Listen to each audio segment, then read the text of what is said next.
think there's a countdown. We're probably, this meeting is being live streamed. I assume that we're live. Are we live? I think we're live. I think we're live. Hello. Hello. Hello. Hello, OAC. Hey, Hello, everybody. OAC. Happy election week. Oh my God. Happy election week. Hello, OAC. My name is Karen Boite, and I am part of the Ontario Autism Coalition's Board of Directors. And from time to time, we host Facebook Lives to help us unpack the wild and wacky world of autism services in the province of Ontario. With me tonight is the executive branch of the Ontario Autism Coalition, and I'll introduce everyone as we go along. The provincial election is 2 days away. Yikes! So we're going to discuss each party's platform tonight, i.e. the Provincial Conservative Party, the Liberals, the New Democratic Party, and the Greens. We hope that this will be helpful for you. Our expert panel will also provide insights based on their personal dealings with each party as the OAC's representatives. Dun, dun, dun. We are a nonpartisan group, which means we can't tell you who to vote for, okay? And we don't really want to. In fact, I can guarantee you that all 6 of us will be voting differently for our own reasons. We may express opinions on who you should vote for, but that's as far as we can go. And quite frankly, it's impossible for me to hold these characters back, so they're going to tell you what they think, right? But regardless of the outcome on June 2nd's election, the OAC is ready and willing to work with any government to secure permanent, scientifically supported, government-funded therapy, treatment, and services for autistic individuals and their families. Shall we proceed? Yes. Okay, Yes. let's see begin. who is up first. Oh, I'm so sorry. I will do this as quickly as I can. This is the seamless operation that we have at the OAC. It's all good. So who's up first? Let's put this discussion in the hands of fate, shall we? And we will roll the wheel of fortune. Oh, where's Karen? Oh no. Oh, Oh no. Uh-oh. we lost Karen. Lost in the wheel. Oh my goodness. Guys, this is like when that class of kids suddenly lost their teacher on Zoom. What will we do? What will we do? Oh, Who's got host? Jay. Jay is the host. I'm the host. Okay, keep an eye on the top of your screen, buddy. She should be back Okay. if her power hasn't gone. She got no power. Damn it, Scotty. Okay. I have an idea. Hey guys, how about I do that thing that I was talking about earlier about showing people how to find their riding and stuff? Yeah. Oh, she's There is a back. good start. She's back. She's back? Okay. I was going to say rock, paper, scissors, lizard, Spock, but you know. Okay. All right. Got too much Well, first things first, guys. Anything that you need to know about where to vote and the election process, you can learn on the Elections Ontario website. And if you don't know what riding you're in, you can just go here and use their handy dandy little postal code sorter and plug in your postal code, and it will tell you what electoral district you're in. Oh, wait, except it's saying now it can't be determined. Anyway, I'm in Mississauga Lakeshore. This thing usually works. You can also type in your address. There's another spot where you can do that. But that's the first thing, is to know the name of your riding. And then from there, we're going to be looking at like election party platforms. So the NDP have a platform budget that looks like this. That's all about quality services. And sorry, I don't have it on the front page here, but it's a massive document because it's in English and French. It's 192 pages long. The Liberal platform looks like this. And there's Stephen Del Duca, and it's 16 pages long. The Green Party has their platform on their website. So you can find this easily just by looking at like Ontario Green Party platform on Google, and you can find it really easily. And then something that I'll try to drop into the chat maybe later is Autism Ontario has actually put out a pretty decent platform summary document about where people stand on autism, income disability supports, mental health, and supportive housing. So that's a pretty useful document as well. So is Karen back and intact? I am back. I apologize, right. everyone. No Technical worries. difficulties. So let me go back to who is the first party that won the Wheel of Fortune? It's the Liberals. Oh, okay. The Liberals. Laura Kirby McIntosh will run through the Liberal platform for us. Go right ahead, Laura. Okay. All right. So are we just talking about autism first, and then we're going to go into education and Let's other do issues that. later? So our Okay. plan is that we'll focus primarily on autism issues, but Laura and the team will also touch on disability issues and education, and we'll try to get through as much as possible in an hour. Okay. All right. So let me just quickly summarize what the Liberals are promising as it relates to autism. If you look in their main platform document, you won't find anything that's specific to autism, but they did release a press release on April the 2nd on World Autism Awareness Day that contained their main promises. So their first one is they're going to implement a needs-based Ontario autism program for every child that includes ABA, occupational therapy, mental health, and speech and language pathology. And the commitment to needs-based, I read that leaves us open to really pressure them about the role of the care coordinator and making sure that things like age caps are out of the program. There's also a commitment to hire 5,000 more special education workers in order to help reduce wait times for school services for students with autism. So that's interesting to note. And then something that we've actually been pushing for a long time that I think would make life a lot easier for parents is they're promising to implement a direct billing option for autism therapy. So instead of this business where you get a check and then you have to keep your receipts and then you have to reconcile your receipts and send it all back to the government, and on top of parenting a special needs child, you also have to be an accountant. This would be something where you could go to your service provider, whether it's a speech pathologist or an ABA provider or what have you, and you could get your services, and then that provider could bill the government directly, kind of like your dentist does if you have healthcare insurance. So those are the key commitments on autism from the Liberal Party of Ontario. What about promises to spend the entire budget? There's nothing specific in their press release about that, but I think they know that we would be pressing them pretty hard on that. Angela's shaking her head. She's heard otherwise. Well, they also say that they're going to establish an independent review of autism services funded from outside of the OAP budget. So that's interesting to say that they're going to review all of the services. They're also promising a comprehensive reform of special education. That's something that shows up in more than just the Liberal platform. It shows up in other ones as well. But it's nice to hear the parties talking about reviewing special education, because the funding formula is just completely whacked. Speaking of education, can we move you over to that topic? Sure. You want me to go on education promises from the Liberals? Okay, no problem. So they are talking about investing $10 billion more in building new schools and making sure that schools are in good condition. So that's all stuff to fix up schools, things like ventilation. To pay for that, they're saying they'll scrap the 413, so they'll take the money saved from that and invest it in improving the quality of schools. Matt, I see your question about promises for timing. We don't have any timelines for these commitments other than over the course of their mandate, should they be elected. There's also a commitment from the Liberals to class sizes at 20 students in every grade across the province. That's a very bold commitment. And the Liberals have taken some good questions about how exactly they would implement that, where they would get all of the extra teachers that they would need in order to bring class sizes down to that level. There's also a commitment, and my students will like this, to end mandatory online learning.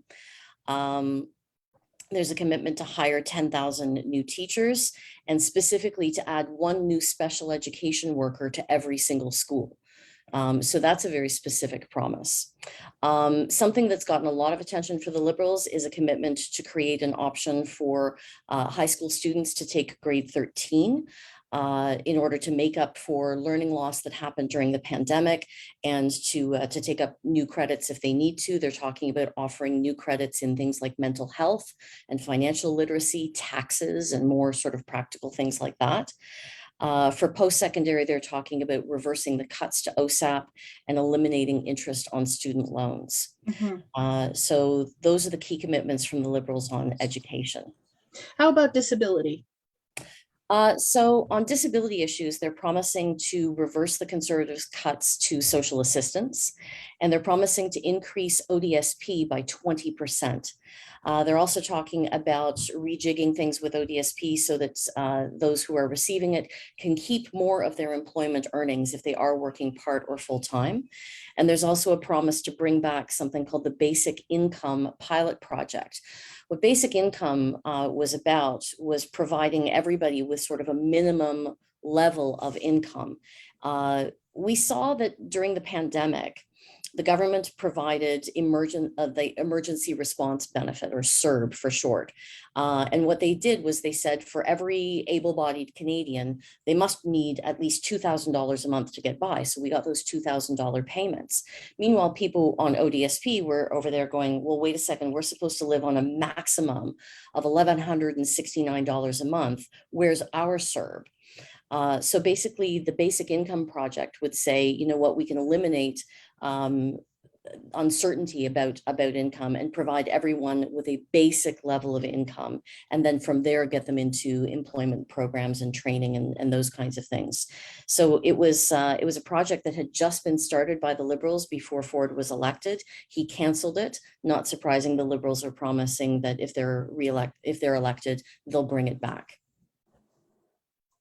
Lovely, Laura. So let's move on to the next party in our wheel of fate. For those of you who don't know Laura Corby McIntosh, she is a high school teacher and a mother to two children on the spectrum, on the autism spectrum. And she was also our president a few. Uh-oh, did she just freeze?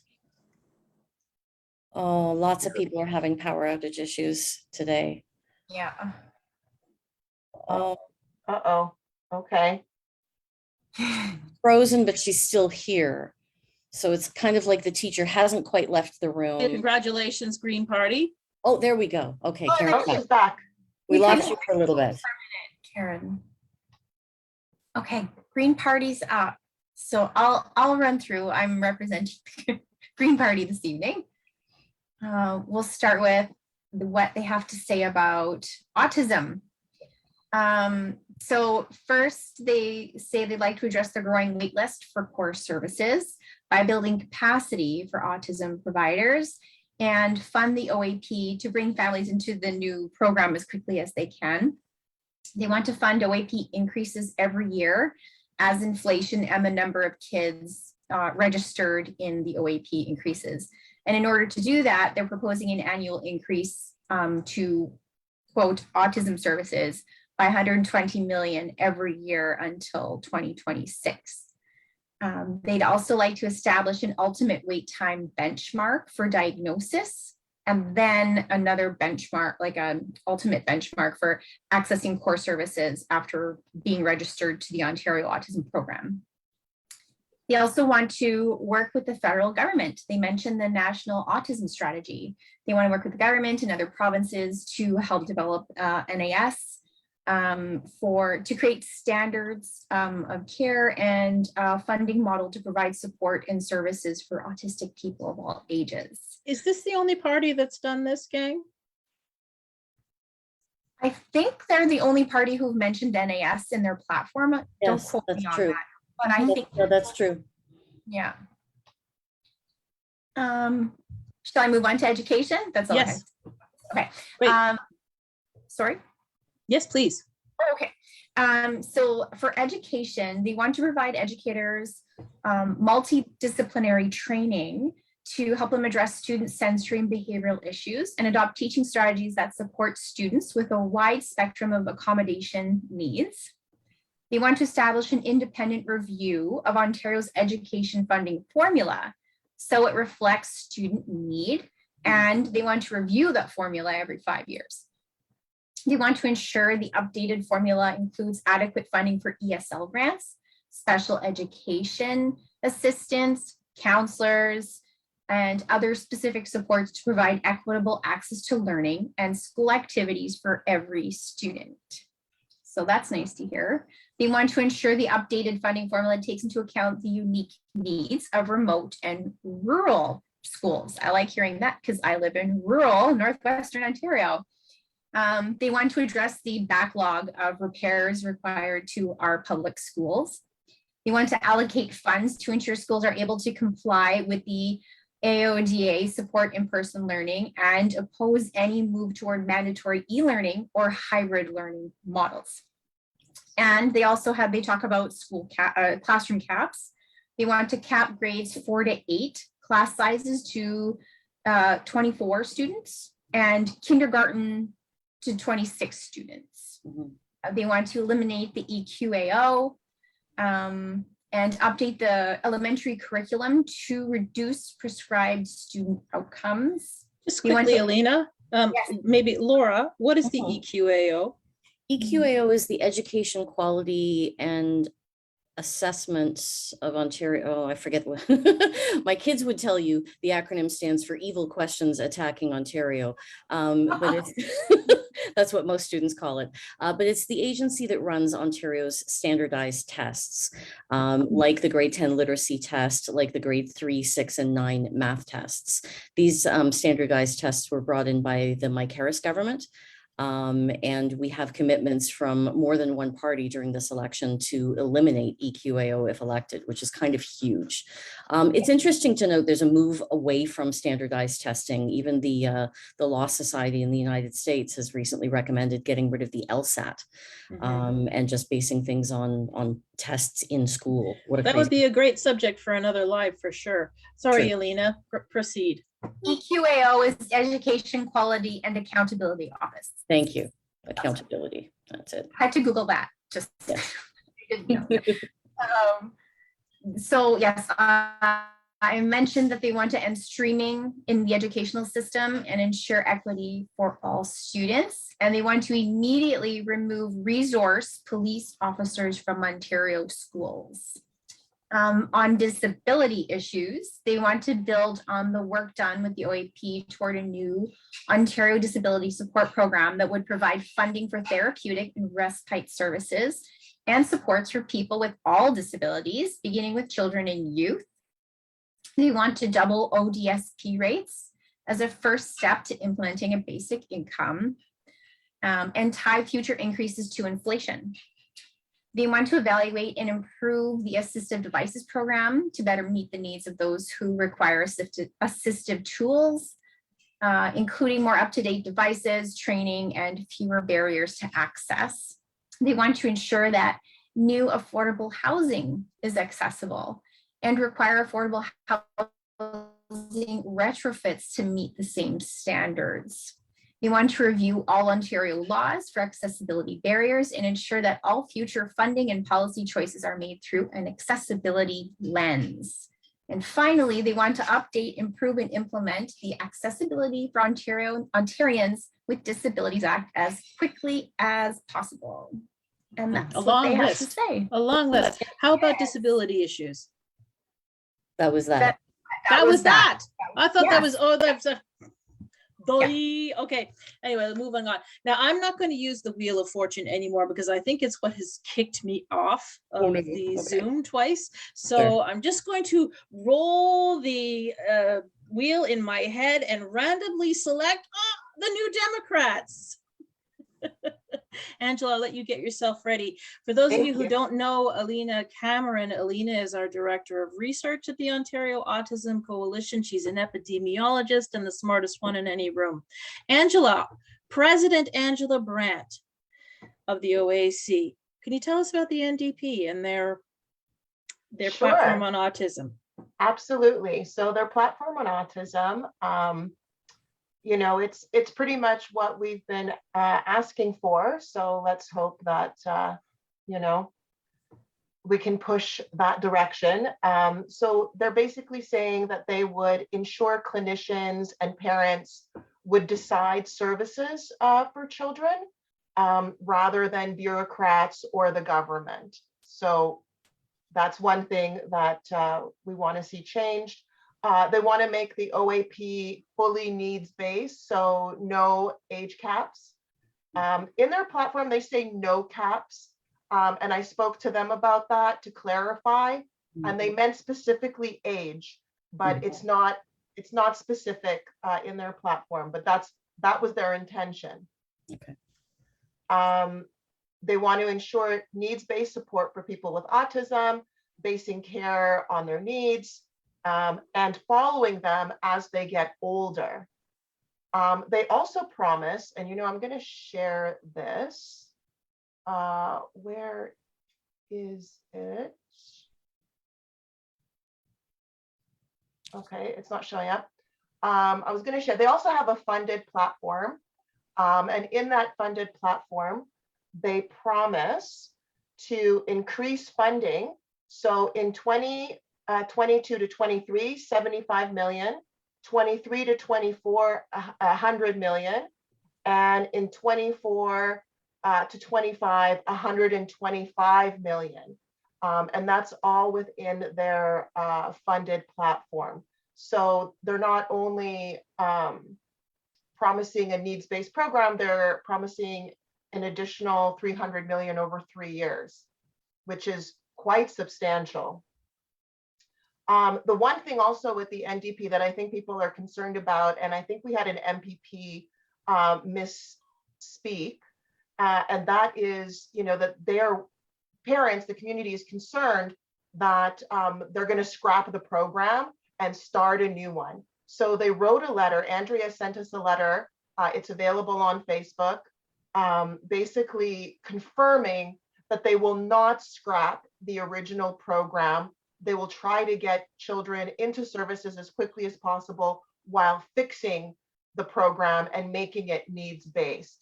And that's something I think, we're worried about in general, right? If we get a new government, that we're going to go through the same garbage that we went through with Ford. But the NDP is promising that that won't happen and that they won't be focusing on regionals, which I think is a concern. And it was a bit of a misspoken comment by an MPP. But that's been clarified, and you can find that letter on Facebook. So that is the autism platform. Can we move on to education? Sure. So they want to hire 20,000 teachers and education workers and invest in school remedial learning programs. Like the other parties, they want to cap classes for grades 4 through 8. They want to cap it at 24. For the full day kindergarten model, they want to cap class sizes at 26. And they want to maintain the teacher and ECE team. They also want to review and repair the funding formula. And That is again. yeah. Good.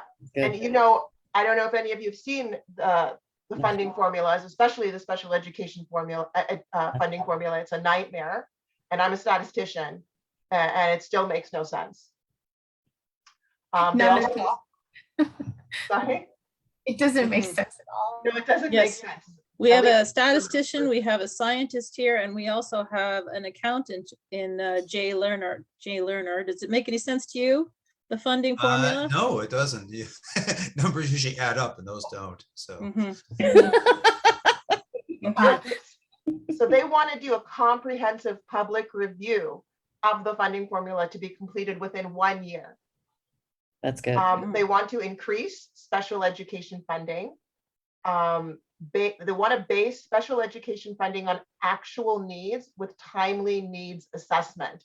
Well, that's a very novel idea. The green stuff too, right, Alina? Yeah. And like the Greens, they want to support rural and northern schools as communities grow. They want to double the rural and northern education fund, hire more mental health workers and child and youth workers, which is something we need after the pandemic. They want to work with Indigenous leaders and educators to ensure that Ontario school curricula appropriately reflects Indigenous experiences and histories. They also want to end streaming, which I'm a bit mixed about personally. They want to end streaming so that no student is put at a disadvantage due to systemic racism. And in that respect, I 100% agree. For me, I think there's some streaming that's appropriate for kids with special needs, but that's a whole other thing. We won't talk about that right now. Topic for another live, for sure. Yeah, we won't talk about that. And I forget, was it the Green or the Liberal? They want to end EQAO testing as well, which, yay. It's the Greens, yep. Yeah, so the NDP want to as well. They want to end the Ford's mandatory requirement for 2 online courses, yay, and end hybrid learning, yay again. Please. And they also want to scrap whatever plan Ford had for online learning, to privatize online learning, and ensure that Ontario curricula is developed and led by certified Ontario teachers and not private companies. What a concept. I know. So that's their education platform. And it's also funded in their costed platform. You can see how they plan on allotting specific funding for each of those items. Lovely. So tell us about disability issues. Okay, their disability issues is long. Okay. So I'll just Can I'll you just grab read it can out. you grab a few that really strike you as important for people to hear about, and they can look at our list when we finish the Sounds live? good. So I think one of the most important things is they want to begin with an immediate increase to Ontario Works and ODSP by 20% and legislate that raises must at minimum be indexed to inflation. And I think, ODSP, it's forcing people with disabilities to live in poverty. So that absolutely needs to be done. They want to, much like education, they want to put a stop to any privatizing of the delivery of social assistance, unemployment service programs. That, also a good thing. Let's see. They want to restart I think also the Liberals had this. They want to restart the basic income pilot, which the Liberals started but was canceled by Doug Ford. So they also want to do that. And they want to fix the assistive devices program. So they'll increase staffing and modernize service delivery so people with disabilities do not have to wait for months for critically important devices, for our kids, devices that allow them to speak, and for people with physical disabilities, things like wheelchairs. I've read so many stories where people are waiting for months, and it's a part of who they are, and it's such a shame. And they also want to implement all the recommendations from the Onley report. So that is, the AODA stuff. They want to make sure that, accessibility for Ontarians with Disabilities Act, the AODA, will be implemented, and all recommendations to make sure that Ontario is fully accessible. And they also want to work with the federal government to deliver a Canada disability benefit. That would be huge. Huge. Yeah. Let's see. And then, they talk about housing. They want to build 100,000 units of social housing over the next decade. and update 260,000 social housing units to extend their lifespan. And importantly, they want to reinstate Ontario's independent child advocate. Yes. Yes. And there's a little bit more, but I think those are the key points to their disability platform. And if you go to their cost of platform, you can see the money that they are allotting to each of those points over the next 4 years. Mhm. And we lost Karen again. We did. But I've no doubt that she'll be back. She is, like all of us, relentless, and we'll figure out the technical difficulties.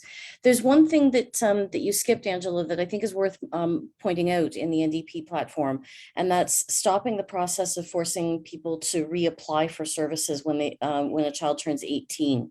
Yeah. I really like that commitment.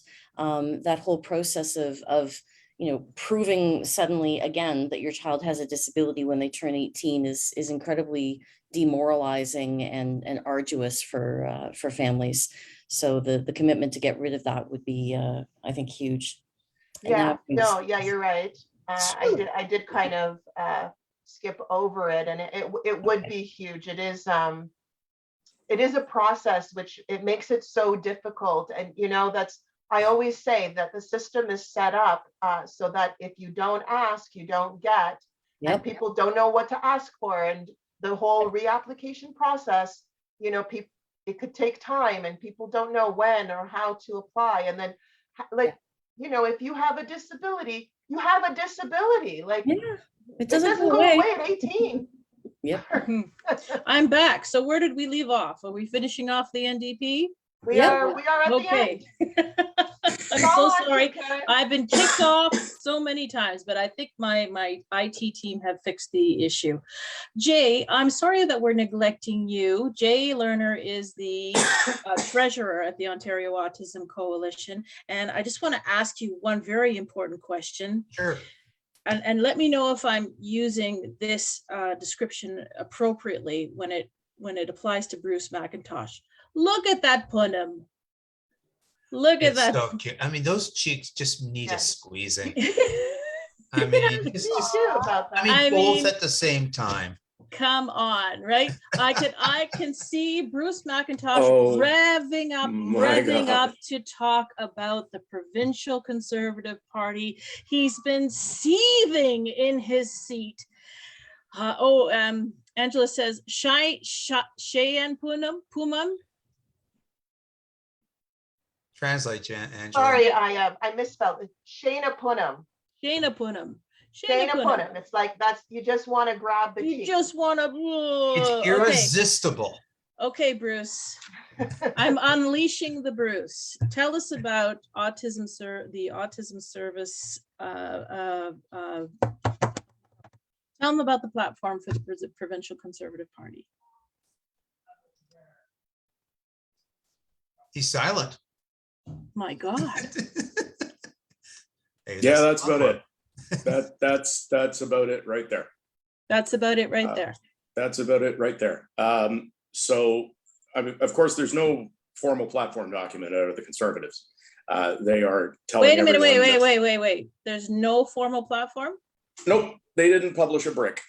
These are the like guys. others. These are the guys that have been in power the last 4 years, right? Yeah. They've had the They're- autism file. So there's Their nothing. explanation of that Zilch. is that the last budget is their platform. And if you look at that budget document, you will find exactly 284 pages. And I believe the word count was somewhere in the vicinity of 60,000. And not one of those 60,000 words is autism. Okay. All right. How So- about education? Education, basically more of the same in terms of spending. The learning recovery program, spending commitment renewed, and they are specifying that within that is 175 million to support after school tutoring. You've got to kind of watch what's actually happening there. I mean, they've made all sorts of education commitments over the course of the pandemic, you know, but I've yet to find a school that's got its nurse. So, you know, they can say what they're going to do. The other bit was introducing a new science and technology curriculum and de-streaming science in grade 9. School maintenance and What does that mean, de-streaming science? well, it means that there will no longer be an academic and oh Applied, gosh, what did Laura help me out? academic, applied, and workplace. Yeah, Those are the basically the streams. 3 levels on the basis of where they expect the student to go after secondary education, and it's kind of damning them to a fate far too early. You know, before the kid can make a reasonable decision about their future and so on. So I mean, there shouldn't be streaming, but my opinion, just to put that out there, but they're saying that they will at least eliminate it in the grade 9 science curriculum. And school maintenance and repair budget. And it's interesting how they say these things. You know, they say an additional investment. What that means is, in actual fact, is that the program will continue for another 3 years at exactly the same level of spending it's at now. Yeah. So it's not really an additional investment, except to say that they're going to keep it going as is for the foreseeable future. You know, and of course, 3 years means that, you know, they're looking forward to making another announcement shortly before the next election, which is the pattern that we have seen. Disability issues, well, they're continuing more of the same in the LIFT program. One good thing that's happening there is that they are recognizing inflation, and they're increasing the eligibility ceiling to $50,000 from $38,000. The benefit itself, though, is not going to be any different, and they are going to maintain the name of it escapes me for a moment, but the vehicle and home accessibility improvement program, where they will give a contribution of $15,000 for you know, ramps into houses and accessible washrooms and lower counters in kitchens and things of that sort. Right. So for the homeowner that Yeah. can stay in their homes longer. What is conspicuously absent, and it is as absent as was a conservative representative at the Holland Bloorview debate on disability, is any sort of plan to actually comply with the Ontarians with Disabilities Act, which has a deadline of 2025, and that was unanimously voted in by all three parties in the legislature 20 years ago. Lots of notice, but they're nowhere near that goal. And Raymond Cho, the minister responsible, is absolutely MIA on this. He is running a game, but there's absolutely no plan. There's no commitment to you know, set standards or enforce those standards. And they're going to miss their deadline. And I don't think they care. They did not answer any of the questions posed to them by the Ontarians with the Alliance for Ontarians with Disabilities questionnaire. And they're gone. They're not at the table. Mhm. If I could circle back, yes, 1 sec. If I could circle back a little bit to education, there was an article on the paper today that said that the Conservative government is planning a $1.3 billion cut in education over the next 4 years. Laura, what kind of impact would that have? The first place that it would be felt would be in terms of class sizes. And I mean, when the cuts happened in 2019, 2020, just before the pandemic, we saw hundreds of teachers per school board being laid off. Classes being collapsed and pushed together, particularly at the secondary level, class sizes up in the 30 to 35 range, which is just unmanageable. Speaking as the teacher in the room. And then you would see cuts to specialized programs and extra supports, guidance and education assistants. I mean, education assistants are often the first ones to go when school boards need to make cuts. And of course, for our kids, that's devastating. So it would be an absolute disaster. I mean, we've already seen cuts over the last 4 years. And it's brought a great deal of chaos and uncertainty into the system. The idea of facing more cuts again is enough to push some teachers into early retirement. I want to go back to something that Bruce was talking about in the Conservative platform, just so that it's not missed. It was in small print at the beginning, but it has to do with the Conservative commitment on ODSP, and it's interesting to contrast these. And ODSP stands for? The Ontario Disability Support Program. This is what is it? This is funding for adults with disabilities who cannot work. Or who can only work a small amount. This is the one where the maximum benefit is $1,169 a month.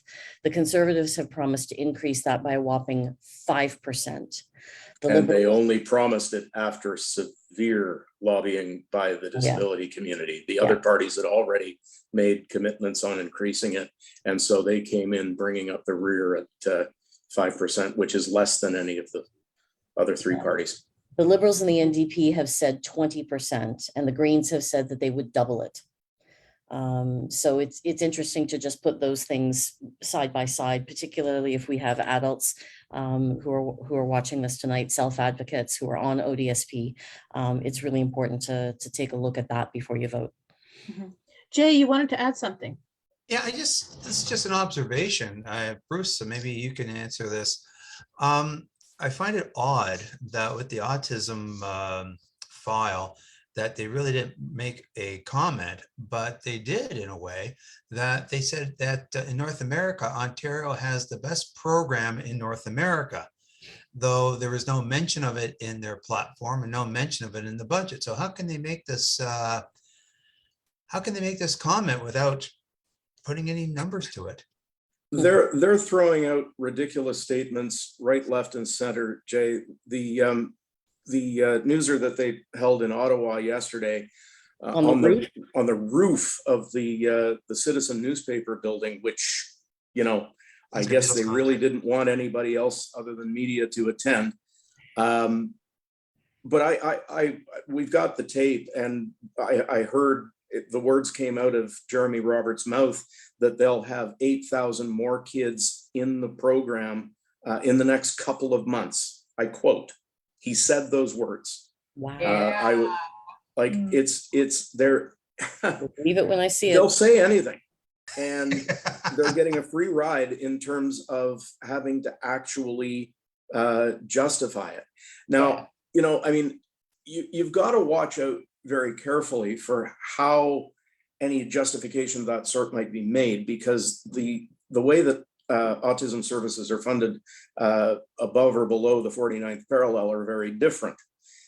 We have a purely publicly funded system, whereas in the United States, all 50 states and territories, they are legally bound to provide funding under the insurance regime. So if you were to actually just look at the government commitment, they're probably spending more, but in terms of what's actually available to a person with autism at whatever age, it's less. And it comes, Blue Cross just recently, within the last couple of months, sent out a bulletin to their agencies, insuring agencies, that they should no longer be putting an age cap on autism So funding. in essence, it was a convenient play on words. It's if you are willing to overlook facts, they're what they said is Nobody wants correct. facts, Bruce. But you know, So, don't let those little just quickly, trivial little Laura, bits so of reality to get in the way. compare the United States and Canada, there are a lot, the civil rules of civil rights are quite different in the United States than Canada. And it seems that in Ontario, people can be denied service. In the United States, is that the case? No, in the United States, there's a federal piece of legislation called the Individuals with Disabilities Education Act that actually entrenches the rights of students with disabilities into law. And so one of the things that you see in the United States is a lot more litigation around school services. And then the long-term impact of that litigation is that school boards are much more proactive about providing quality services in schools. I mean, we've had friends that have moved from Ontario down to the United States and have just wept for joy when they see the contrast between the services that are available here and those that are in the United States. So, I mean, it's funny. We like to think of ourselves as Canadians as, you know, very superior to our American cousins, but when it comes to supports for people with disabilities, we're way behind.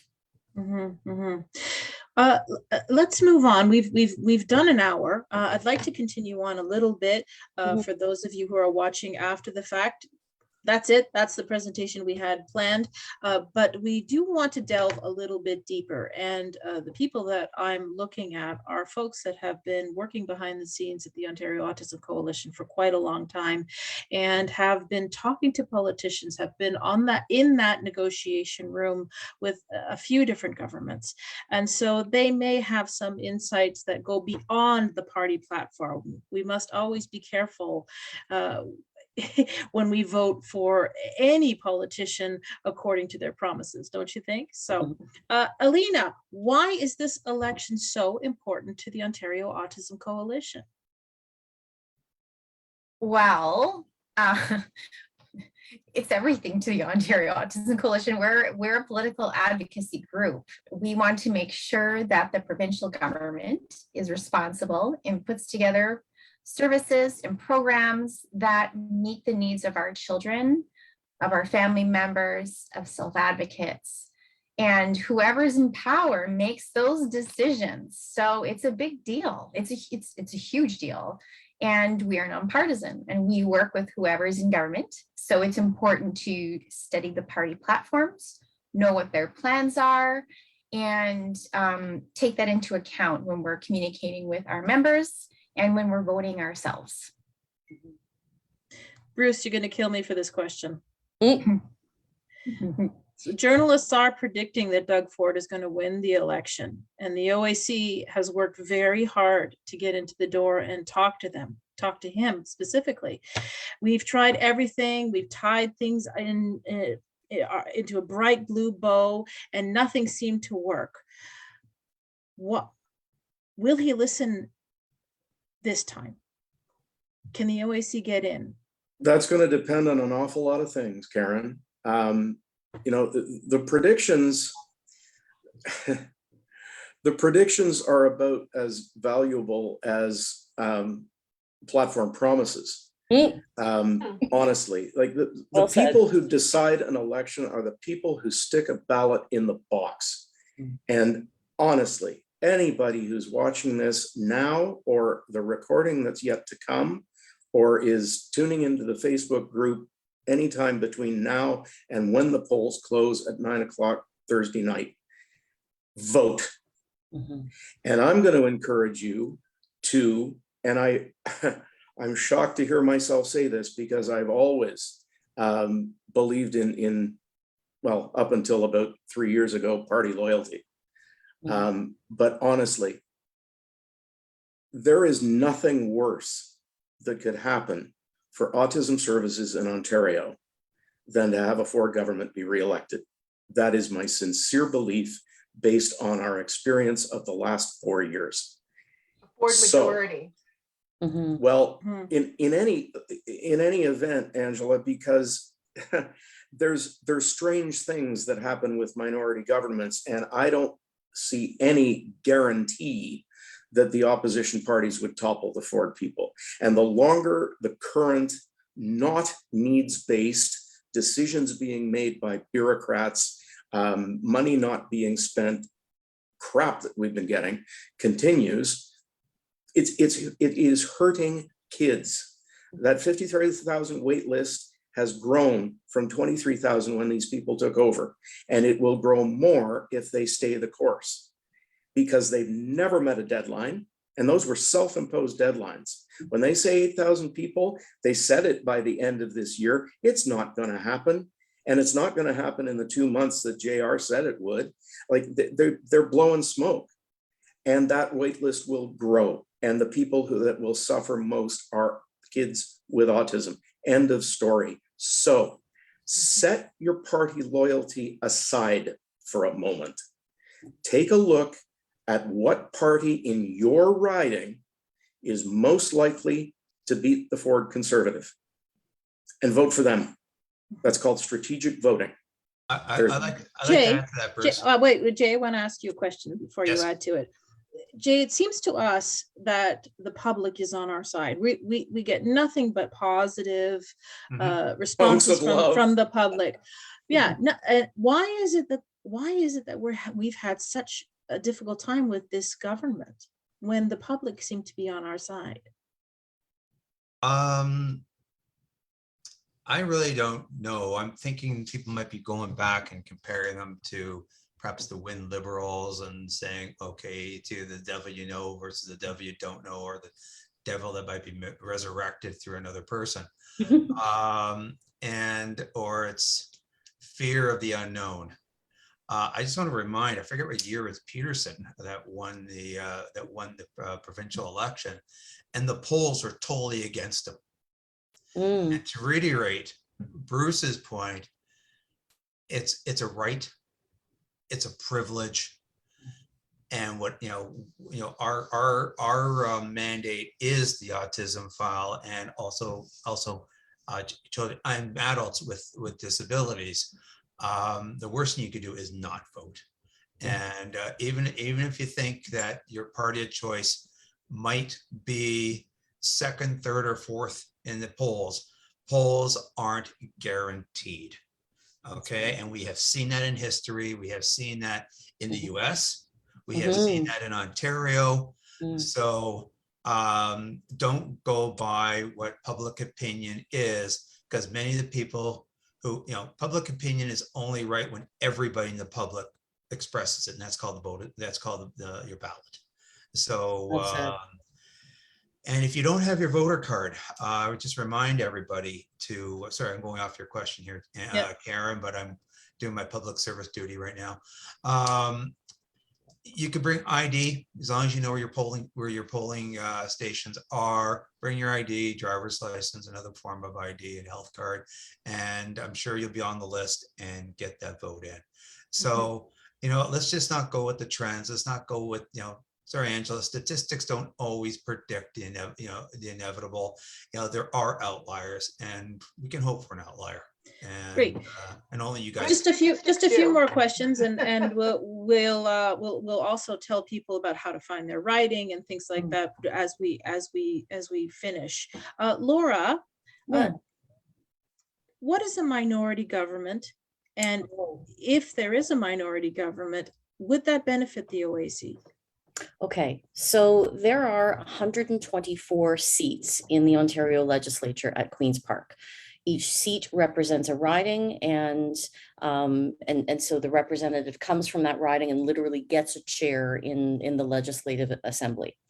So if there's 124 seats, then check my math, Jay, 64 would give you control, or 65 would give you total control over the voting in that chamber, right? 63. 63. 63, thank you. You got to have 64 because they'll want to appoint a speaker from the government caucus. Yeah. So once, if Ford starts to get up in the 61, 62, 63, 64 range, then that's close to a majority government. If he can be held to 60 or under seats, then what that means is in order to get legislation passed, he's going to have to cooperate with members of the opposition in order to get them to vote for the laws that he's proposing. So a minority government is interesting in that it often forces a collaboration that simply doesn't happen when you've got a majority government. Now, sometimes mathematically, it's possible in a minority government. Let's say it's a conservative minority government, but if the Liberals and the NDP teamed up, they could topple the government. So one of the things that's possible is to bring forward what's called a motion of non-confidence. This, I don't think would be something that we would see right away, but it is an option for the parties to sort of team up and bring down the government in power and force another election. The other thing that they could do is voluntarily form a coalition government and go to the lieutenant governor and say, we are ready to govern together as a united front. In essence, this is what we have going on at the federal level right now with Justin Trudeau and Jagmeet Singh. Singh has promised that the NDP will vote in favor of Liberal laws and policies in exchange for something that the NDP wanted, which was a solid commitment on pharmacare. So a minority government could lead to a variety of very interesting places. It could lead to cooperation between the government and the opposition. It could lead to an opposition coalition government. It could lead to another election. It definitely will make politics much more interesting. Angela, the Liberals and the NDP are going at each other hammer and tongs right now. Can these guys work together? You know, they are federally, but to be completely frank, with my experience working with both the NDP and Liberal at the provincial level, I can't see it happening. There's a lot of partisanship, and I think I just read yesterday or today, there was a TVO article talking about how much they actually really do dislike each other. You know, it's unfortunate, to be honest, because it would be amazing if they could work together, especially on issues that they agree on. But, you know, when I've been there at question period and the NDP are talking about an issue, which I know the Liberals agree with, they won't even clap for the NDP MPPs. And it's honestly, it's upsetting. Yeah, I can't see it happening at the provincial level. And to be completely honest, like, I'm really disappointed at the mudslinging against each other. The only mud that should be slung is at the PCs, in my opinion. It should be known that Angela has probably put in the most time at Queen's Park, being one of the chicks from the six. She calls herself the mother hen of the chicks. And she has watched question period, I think, probably more than anyone here, although perhaps Bruce and Laura could compete with her. Alina, the OAC has given Ford and his colleagues a really hard time in the last 4 years. And he's been known to have a good memory for such things. Will that hurt the kids? I don't know. I mean, he has been hurting them. That's why we've been so vocal. I don't know if he could hurt my daughter anymore. She's been without services for 4 years. We're paying out of pocket for what we can. Like, she's not accessing what she needs to thrive. They haven't met any of their self-imposed deadlines. They started this course of action before we started in on Ford, in my opinion. I don't think anything we do is going to change Ford's opinion of us, let's say. It is interesting as an organization that maybe has caused this government the most grief and gotten the most attention, that autism services are not even on the platform. And it should be known that one of the reasons, and perhaps the reason why Doug Ford has been so undercover through his campaign is because parents throughout this province have been following him and desperately wanting to talk to him. And if they can't talk to him, they will protest. So we have been hounding him for many months now, especially the last few weeks. Isn't that the case, gang? Yeah, yeah, for Okay. sure. One last question for Angela, and Laura, get your share screen ready. Yes. Angela, are we starting from scratch? In terms of the Ontario Autism Program? In terms of are we starting from the beginning? Are we at ground zero? No, I wouldn't say so. You know, the PC's built a program. There is some bare bones. There is a foundation. We can't afford to do what Ford did 4 years ago, which is scrap the program and start all over again. I know I've got the commitment from both the NDP and the Liberals that they're going to work with the existing foundations and, hopefully, if not develop a new program, fix the current program to make it truly needs-based. But if they are developing a new program, they will do it simultaneously, like concurrently, while the other program is running. So, the new PC program, the new Ontario Autism Program, it's not needs-based, but it, and I'm going to quote JR, it's better than nothing. It's better than the the childhood budgets. It's a little bit like the childhood budgets on steroids. Instead of 2 funding categories, I believe there are a dozen categories. Instead, we're still shoving children into a category which they may or may not fit in, because all our kids are unique. All our kids don't fit into 12 categories. But at the same time, at least it's something. And to be completely honest, again, like, we don't have the capacity to serve all the children waiting right now anyway. So, the PC program can continue running. Hopefully, whatever government is working on building the program, capacity could build during that time, and then a bigger, better, truly needs-based Ontario Autism Program will take over, and kids could start to transition into a good program. But I don't think we're at ground zero.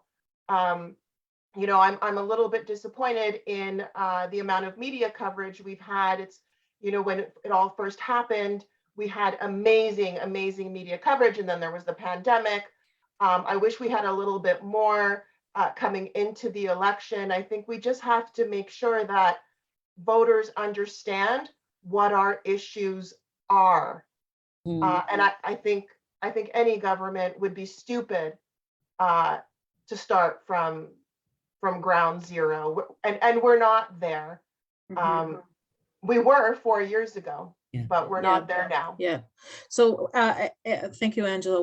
Laura, while you bring up your screen, Bruce, the deal breakers. The deal breakers, what are they?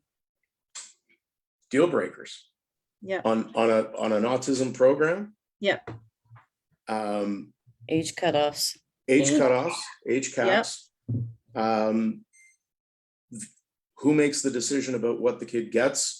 Right now, it's in the hands of bureaucrats with 1 day of training rather than professionals who have years of post-secondary education, graduate level. And it's well, at the risk of my spleen rupturing, I'm going to say her name. It's the McLeod program on steroids. It's just got more pigeonholes. There are still age categories. Within those age categories, there are needs levels. But you got to understand the needs determination tool that these people are using to figure out what kind of funding a kid is going to get. It's a contrivance. It was invented by the bureaucrats. It's based on an American, I think, where was it, Alina? It was Illinois or Indiana. It was an I state. Illinois. Anyway, was it was a questionnaire that was going to determine the level of support that seniors needed in order to remain in the community. It's so far away from any kind of a validated, tested scientific tool to assess our kids. But that's what they're using because it suits their purposes. Alina. About that Illinois, Don, they've moved away from it in Illinois because it was so. Oh, yes. They don't use it anymore. Yeah. Yeah, but we adopted here. Yeah, Well, so you know, because listen, the bureaucrats at MCCSS are lazy people. mhm. They did not want to do the job of needs determination or any of the intake work. That's why they farmed it out to this independent agency. Well, you know, you can't, the word's coming back that ODSP employment services are going to be contracted out to an American company that's got an absolutely terrible reputation for what it does to people. And this appears to be the Ford mantra. They are dogmatic fanatics about reducing the size of government and letting private business take over. And it's the profit motive that is causing problems in long-term care homes here, in HMOs in the United States. You know, patient care costs aren't going to vary from place to place, never in a not million years. significantly, but when Never you in a try and million make years. money off Okay, it, Brucey. there goes okay. the funding. Okay, Bruce. Never in a million That's years the end of the would I have imagined that I'd hear those kinds of words coming out of Bruce's mouth. Laura, I have been dropping hints for you to share your screen. Yes, sorry. I just want to address, before I do that, I want to just address a question that's come up in the chat that I think is a really, really good one. Samantha Lee is asking, how can we change a personal bias of individuals who think that those with disabilities are simply not worthy? Mm, It is That's a sick when great every question. organization is saying they are all about diversity and inclusion. Samantha, you're not going to love my answer to your question. But you can't change the opinion of somebody who thinks that people with disabilities are not worthy. The only thing that will change them is that if they or someone they love gets a disability. And the funny thing about that, we're all going to get a disability at some point, whether it's because of an accident or because of aging or because of an illness. So it really only is a matter of time. Now, I do want to share a screen with you guys and show you some of the behind the scenes work that went into tonight's show, if you want to call it that. So can you see my screen now, guys? Yep. Yes, Okay. we can. So this is a document and I will be posting it on our webpage and our Facebook page as well. This was our cheat sheet for tonight. These are notes that we made on the party platforms. There's hyperlinks there to documents that you can see. And we grouped it all by first by autism issues, and then we looked at education issues, and then we looked at broader disability issues. Now, for those that want the too long didn't read version, I'm going to be posting this document. So this is something that I made in Canva, and it more briefly summarizes the party platforms on disability issues, on education, and on autism. So look for that on our Twitter page and also on our webpage. I mentioned this at the beginning of the live, but it's worth repeating. Elections Ontario is a website that you want to know and be familiar with. You can go there, type in your postal code. This was my postal code when I was growing up. And if I use the search function on this, it should by now, please work this time. It would be so nice if it would work. If I search, it tells me, oh, you live in the riding of Willowdale, which is where I grew up. And you can find out all sorts of things on this page about where to vote and the different options available to you. We talked earlier tonight about strategic voting, and there's a couple of websites that'll help you do that. So one of them is called Vote Well. So if you live, say, in the riding of, oh, I don't know, Etobicoke Center, and you're interested in defeating the Conservative candidate there, this website will tell you that based on the polling, and here they show you riding by riding polling, that your best shot of defeating the Conservative in that riding is by voting Liberal. In other cases, it might be to vote NDP, or in some cases, it might be to vote Green. So that's one website that you can use, votewell.ca. And another one is votethemallout.ca. So I put in my postal code. It told me that I'm in the riding of Mississauga Lakeshore, which I knew, and it shows me the most recent projections. So you can see that in the riding where I live, oh my God, Bruce, look at that. Look how close. Yeah, I know. 39.4 to 39.3. Our riding is definitely one to watch on election night. So send wine and beer to me and Bruce, because we're going to be biting our fingernails all night. No, we're gonna be out there stumping to get people to the polls all day. I meant after 9 o'clock, dear, but anyway. Oh, okay. So yeah, and then again, just a reminder, it's really easy to find the party platforms. Of course, the Conservatives didn't release one, but you can find the 2022 Ontario budget. If you type in Ontario NDP platform, you can get it. You can get the Liberal platform. You can get the Green platform.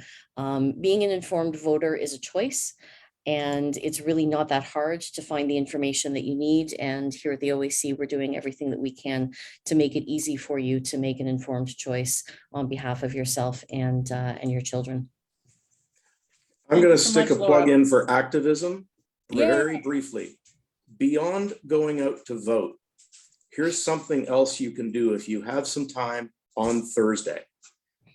Go and help out. Mhm. Pick the party that you would like to win, whether strategically or out of loyalty, and get in touch with them. Phone the candidate's headquarters and offer some time. It's not complicated stuff. You'll be given a list of people that they've identified are going to vote for their party. They've been working at that over the phones and at the doors and a number of ways over the last few weeks and months. You'll get that list of people that are in a nice compact area, and you go to their door or you phone them and you just remind them, hey, this is your day to vote. Are you going to go do it? And have you made a plan to do that? What time are you going to go? Can I give you a ride? And just, they call it GOTV. And it is maybe the single most important part of a campaign. It's delivering the votes that you've identified. Angela, final words for the community? Vote. Get out there and vote. Get your friends and family to vote. Jay alluded to it, Bruce alluded to it. The polls don't determine the outcome. And Jay made a little stab against statistics. And good statistics can predict, but we don't know, and this is from a statistician's perspective, we don't know the sample that they used. And that's, they're asking maybe a few hundred people, and we don't know if those few hundred people are truly representative of the province, right? So we don't know how accurate these polls are. We don't know who they're asking. All we know is we have the power to cast a vote, and we should utilize that power to our best ability. So get out there and vote, get your friends to vote, get your family to vote. Just because the polls are leaning one way means nothing. Get out there and vote. And like Bruce said, get out there and help your local candidate that you think is the best candidate in your riding, and do your part, please. Thank you, Angela. Thank you, OAC exec. Pundits always say that every election is the most important ever, but there's a lot at stake for this one. Our teams at the OAC have worked really hard this year, from the Political Action Committee trying to meet with the Premier on the campaign trail to our Twitter team reaching millions of voters in this province. And we have let them know that 53,000 kids are waiting for course services with the Ontario Autism Program, and it's not okay. Thank you to our research team, our writers, and our well-informed social media admins. Holy cow, we're in the best hands with our team. And the incomparable Ontario Autism Program working group and everyone in between. The OAC is everywhere, ladies and gentlemen, and our team has never been stronger. So thank you for watching tonight. Good luck, everyone. We'll see you on the other side, yeah? Yeah. And thank you, Karen. Thank you, Karen. Karen. Thank you, Amazing. My Karen. pleasure as always. Good night, everybody. Hey. Bye. Toodaloo. Good night. Night. Goodbye. Toodaloo. Night, OAC.